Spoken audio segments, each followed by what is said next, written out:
Hello everyone and welcome back to another episode of Podcasts with Ali and Aiza. How's everyone doing out there today? I hope you're all feeling energized and ready to learn something really practical and useful. Today we've got an amazing topic that I think almost everyone struggles with at some point in their lives, whether you're speaking in English or in your native language. We're talking about spontaneous speaking. You know, those moments when you're suddenly put on the spot and have to say something without having time to prepare. It could be during a meeting at work, when someone asks you an unexpected question, or even just when you're making small talk in an elevator with your boss. These situations can be absolutely terrifying, can't they, Aiza? Oh my goodness, Ali, you're so right. And you know what's interesting?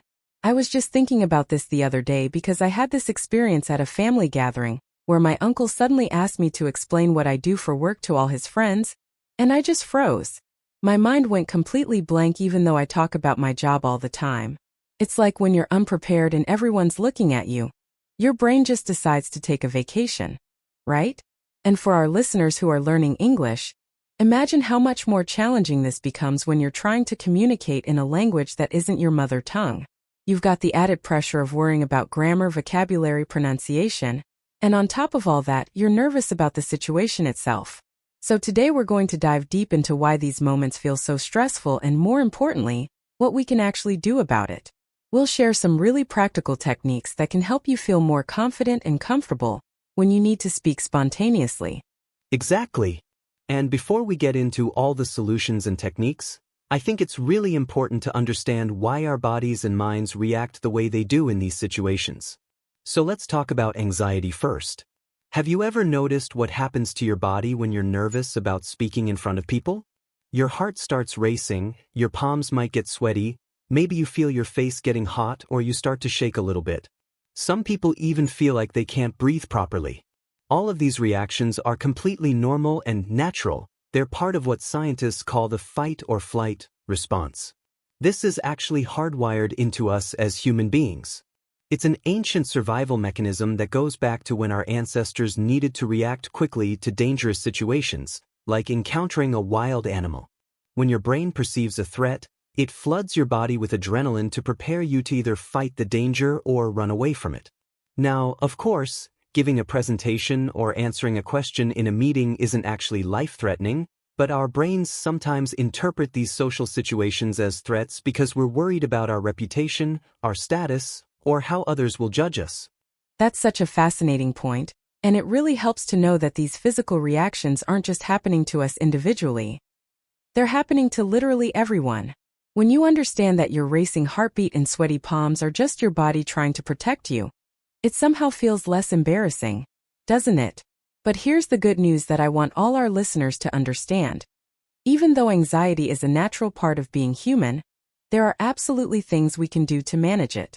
We can work on both the physical symptoms like that rapid heartbeat and shakiness, and also on the mental aspects like the thoughts and beliefs that make us nervous in the first place. So let's talk about some really practical techniques for managing those physical symptoms. The first and probably most important one is breathing. Now, I know everyone's heard just take a deep breath before, and it might sound too simple to actually work, but there's real science behind this. When you're anxious, you tend to take shallow, quick breaths from your chest, which actually makes your heart rate go even faster. But if you take slow, deep breaths from your belly, the kind of breathing you might do in yoga or meditation, you can actually slow down your heart rate and calm your nervous system. The key is to breathe slowly into your lower abdomen, not just your chest. Try breathing in for a count of 4, holding for a moment, and then exhaling slowly for a count of 6. This signals to your brain that there's no real danger and helps you feel more present and calm. I love that technique, and I actually use it myself all the time. Another really helpful thing to know is how to deal with that shaky, jittery feeling that comes from adrenaline. See, adrenaline is basically your body's way of giving you energy to move quickly away from danger. So if you're standing still while full of adrenaline, you're going to feel really shaky and uncomfortable. The solution is to move in purposeful ways. Now, I don't mean pacing back and forth nervously or swaying from side to side. That actually makes you look less confident. What I mean is making deliberate, meaningful movements. If you're standing while speaking, you could step forward toward your audience. If you're sitting, you could use broader hand gestures to emphasize your points. These kinds of movements help that excess adrenaline dissipate, and as a bonus, they actually make you appear more confident and engaged to your audience. And here's another interesting tip that might sound a bit unusual but really works. If you're someone who tends to get really hot, red in the face, or sweaty when nervous, try holding something cold in your hands before you speak. It could be a cold bottle of water, a can of soda, anything cold will work. The reason this helps is that when you're nervous, your core body temperature rises, your heart is pumping faster, your blood pressure goes up, it's like you're exercising. When you get hot, you naturally turn red and perspire. By cooling down your hands, you can actually lower your overall body temperature and reduce that blushing and sweating. It's such a simple trick, but it can make a real difference. Those are brilliant practical tips. Now let's shift gears a bit and talk about something that I think creates even more pressure than the physical symptoms. And that's our obsession with being perfect. This is huge, especially for language learners. When you're learning English, you've spent so much time studying grammar rules, memorizing vocabulary, practicing pronunciation, and you want to use the language correctly. That's completely understandable and natural. But here's what happens. When we put all this pressure on ourselves to speak perfectly, to get every word right, to use flawless grammar, we actually perform worse. It's like your brain is a computer. And I know that's not a perfect comparison, but stay with me here. You only have so much mental bandwidth, so much processing power available at any given moment. If you're using up huge amounts of that bandwidth worrying about whether you're saying things perfectly, stressing about grammar mistakes, or trying to remember exactly how you memorize something, then you have less mental resources available to actually focus on your message and connect with your audience. It's like having a computer with 20 programs running at the same time. Everything slows down and doesn't work as well. Does that make sense? Absolutely. And this is why many language learners who try to memorize their presentations word for word often end up struggling more. When you memorize something, you're dedicating so much brain power to trying to recall the exact words in the exact order that you have less capacity to actually be present, to respond to your audience, to adjust your message if needed, or to handle unexpected questions. So what's the solution? Well, instead of focusing on perfection, focus on connection. Your goal shouldn't be to sound like a native speaker or to never make a single mistake. Your goal should be to communicate your ideas and connect with the people you're talking to. When you shift your focus from, "Am I saying this perfectly?" to, "Am I getting my message across? Am I connecting with this person?" you actually free up mental resources and end up communicating more effectively. And here's something that might sound counterintuitive but actually works. Instead of striving for greatness, just aim to be mediocre. I know that sounds strange, but when you take the pressure off yourself to be amazing and just tell yourself, "I'm just going to do an okay job here," you actually end up doing much better because you're not paralyzed by the fear of not being perfect. I love that approach because it's so liberating. And you know what? It reminds me of something really important about mindset in general. The way we think about speaking situations has a massive impact on how we perform in them. Many of us view these moments as high-stakes tests that we need to pass or fail. When someone asks us a question, we think, "Oh no, I'm being tested and I need to prove myself." When we have to give feedback or make a comment in a meeting, we feel like we're being judged and evaluated. This defensive mindset makes us tense, makes us overthink, and makes us focus too much on ourselves rather than on the actual communication. But what if we completely shifted our perspective? What if instead of seeing these situations as threatening tests, we saw them as opportunities? Opportunities to share ideas, to learn from others, to collaborate, to connect. This shift might seem small, but it changes everything about how you approach the situation. There's actually research on what's called a growth mindset versus a fixed mindset. With a fixed mindset, you believe that your abilities are set in stone. You either have the talent for public speaking or you don't, you're either good at languages or you're not. But with a growth mindset, you believe that abilities can be developed through effort and practice. You tell yourself, "I can learn this, I can improve at this, I just haven't mastered it yet." That word, "yet," is so powerful. Instead of saying, "I'm terrible at spontaneous speaking," or "I can't express myself well in English," you add that little word, "I haven't mastered this yet," or "I'm not comfortable with this yet." It opens up the possibility for growth and improvement. And speaking of growth and improvement, Let's talk about mistakes because I think our attitude toward mistakes is crucial. We all know intellectually that making mistakes is how we learn, but emotionally, we're often terrified of making them, especially in front of other people. But what if we completely reframe what a mistake actually is? Think about it like this. When they make movies or TV shows, they film multiple takes of the same scene. The director might say, "Okay, let's do take 1 this way, and then, now let's try take 2 with a different approach." Neither take is wrong or bad.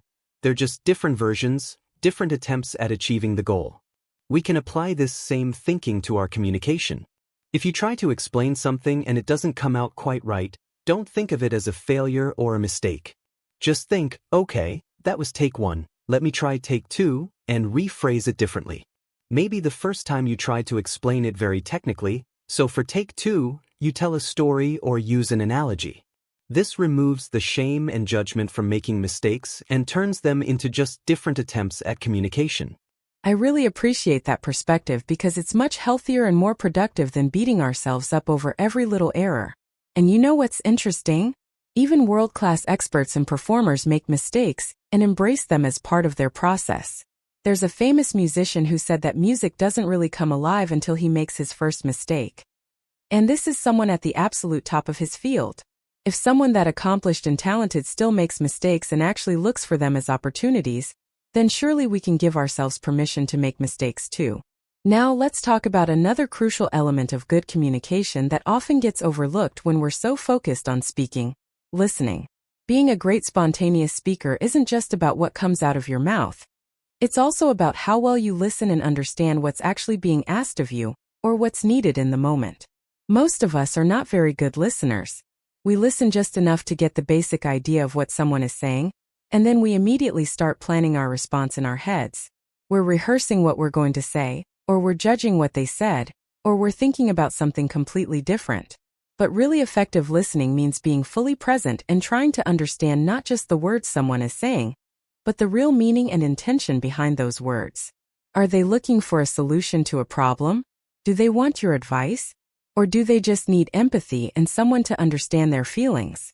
When you really listen to understand the bottom line, the core message someone is trying to convey, you can respond much more effectively.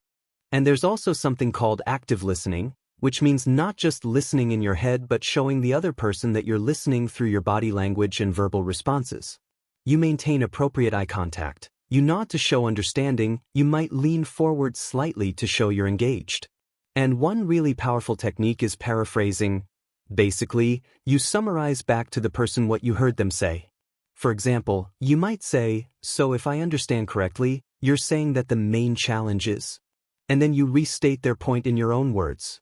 This does 2 really important things. First, it confirms that you actually understood what they meant, and second, it makes the other person feel validated and heard, which feels really good. People appreciate being truly listened to, and it builds better connections. Now, I want to move on to something that can be a real game changer for spontaneous speaking, and that's using structures. When I say structures, I don't mean grammatical structures. I mean organizing your thoughts and responses in a logical, predictable pattern. When you're feeling anxious or put on the spot, having a reliable structure to fall back on can be incredibly helpful. It gives you a framework to organize your thoughts quickly instead of just rambling or listing random information. This is such an important point.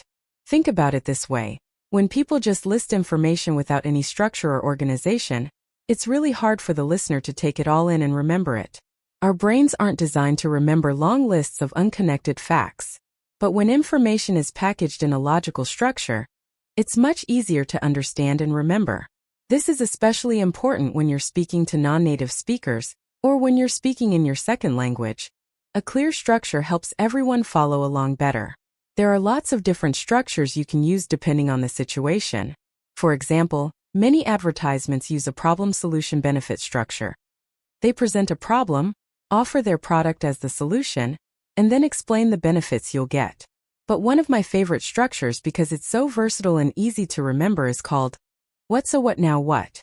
Let me break this down for you. The what is the information you're sharing. It could be your answer to a question, your update in a meeting, your feedback on something, whatever the core content is.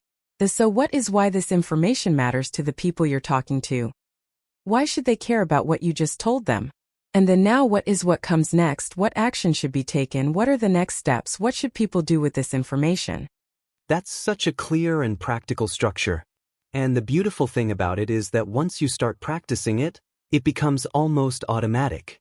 You don't have to consciously think, okay, now I'm doing the what part, now I'm doing the so what part. It just becomes a natural way of organizing your thoughts.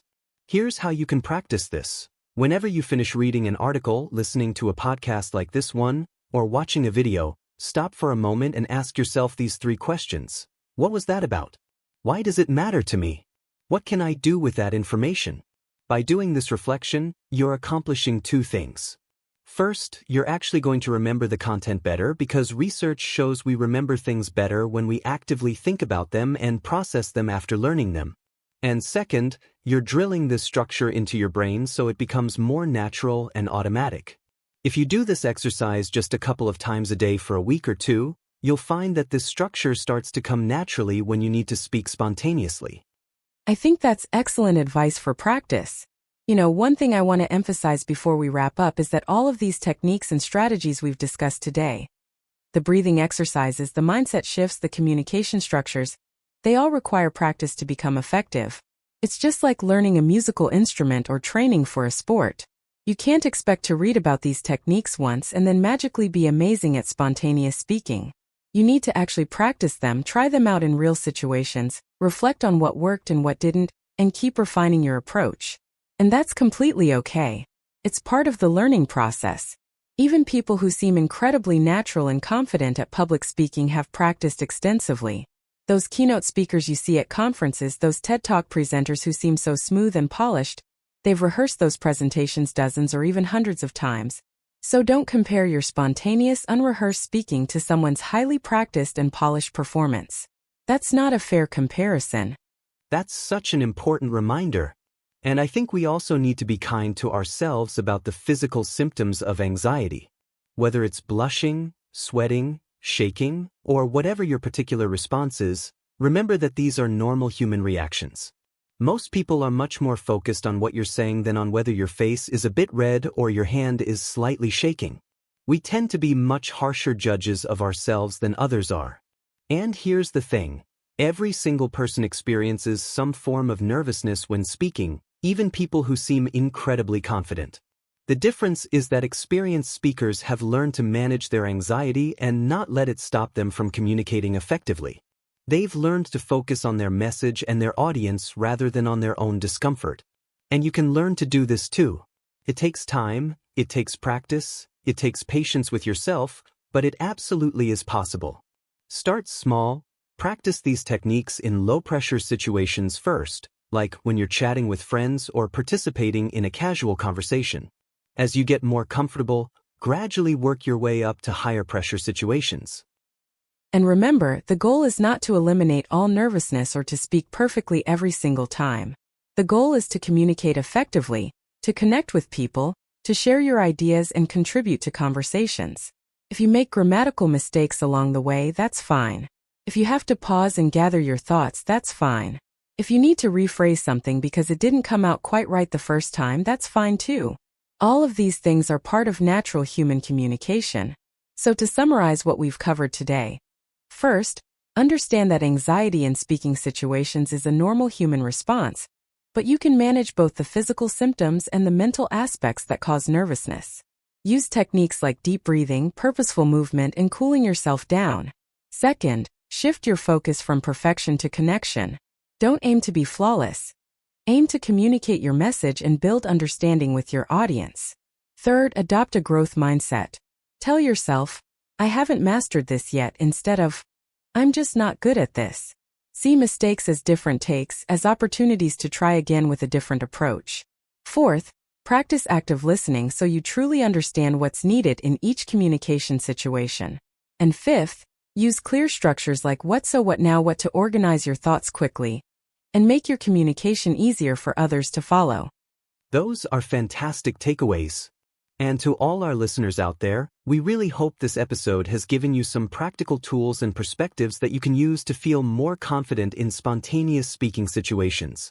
Remember, becoming a better communicator is a journey, not a destination. Every conversation you have, every time you speak up in a meeting, every interaction is an opportunity to practice and improve. Be patient with yourself, celebrate your progress, and keep pushing yourself to step outside your comfort zone. The more you practice speaking spontaneously, the more comfortable and natural it will become. And for those of you learning English, remember that effective communication is about much more than perfect grammar or accent. It's about connecting with people, sharing ideas, and making yourself understood. Native speakers make mistakes all the time too. They say, they stumble over words, they have to rephrase things. That's just part of being human. So give yourself permission to be human, to be imperfect, and to learn through experience. Beautifully said. We want to thank all of you for spending this time with us today. We hope you found this episode helpful, and that you'll actually try out some of these techniques in your own life.